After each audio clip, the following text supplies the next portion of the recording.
지금부터는 여론 읽어주는 기자 여기 코너 시작합니다. 정치부 안지연 기자 나와 있습니다.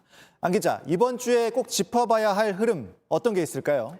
네, 일단 최근 두 후보의 가족 관련 의혹이나 국민의힘 내분 사태까지 여론의 주요 변수가 될 만한 이슈가 최근 연달아 이어지고 있는데요.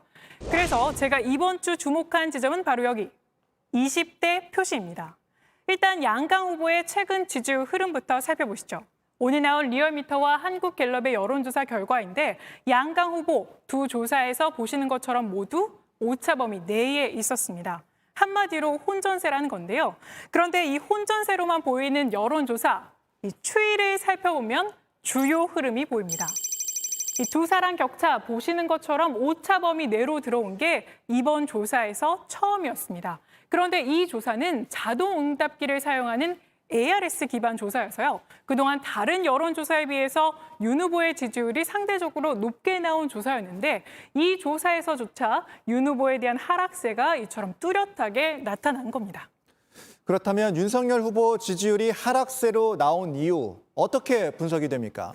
일단 윤 후보에 대한 지지율이 어느 계층에서 가장 많이 빠졌는지요. 저희가 연령별로 한번 살펴보겠습니다. 연령별로 살펴보면 윤 후보에 대한 지지율이 가장 많이 빠진 계층, 바로 40대였습니다.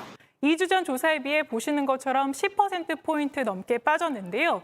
그런데 저희가 이번에 주목할 지점, 바로 20대 이하입니다.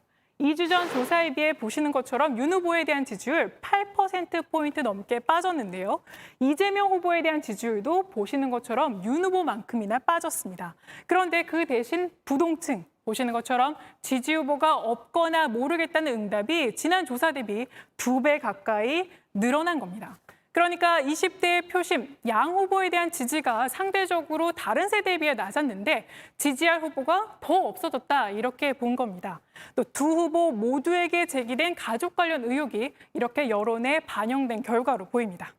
그러면 20대 표심을 앞으로 어떻게 예상을 좀 해봐야 될까요? 일단 20대는 부동층 비율이 가장 높습니다. 그리고 오늘 나온 한국갤럽 여론조사 결과죠. 다른 사람으로 지지 바꿀 수 있다. 이 응답도 20대가 가장 높습니다. 그러니까 그나마 어느 정도 지지 후보를 잡아가는 30대와 달리 이들의 표심은 다시 표류하고 있는 모양새인데요. 20대는 현재 국민의힘이 신지혜 씨 등 영입 인사 논란과 그리고 지금의 내용 사태를 어떻게 마무리 짓는지 우선 지켜보는 걸로 보입니다. 또 대장동 사업 실무 총괄이었던 김문기 씨의 사망으로 대장동 이슈가 다시 부각될 경우에도 이 부동층 비율이 높은 20대의 표심 영향을 받을 가능성이 있습니다. 그래서 오늘 결론은요. 깐깐한 20대 표심 표류 중입니다. 네, 잘 들었습니다. 안지연 기자였습니다.